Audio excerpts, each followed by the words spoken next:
iba na sa ngayon, hindi na tulad to ng dati. Kailangan lumagari at magkaperang marami para pagdating ng araw madali na lang. Habang kalmado lang sa hood, tahimik na nagbibilang ng aking cash. Di na tipid sa gas, may sarili na akong biyahe, di na ako umaangkas. Magsipag na muna tayo bago lumapag, nang hindi magkahiyaan at nang may mapangambag. Sa inuman at kwentuhan natin magdamag, di bali nang may maabutan ng tulog sa labag. Pero teka sandali, malapit na mag-alauna, ilabas yun na yung maaangas yung pamorma, para may dating pag may litrato nagpakuha. Kita-kit sa hood, mga G's, mga oma.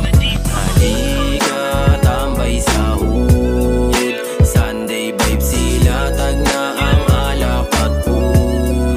Panandalian, chill ang pampaganda ng mood. Iwas teka, dapat lagi lang all good. Isang linggo na pagod, kaya ngayon silitin. Sa akin ang araw na to, hindi dapat mabitin. Ang mga problema wag muna natin isipin. Isang tabi na yung panandalian na pihitin.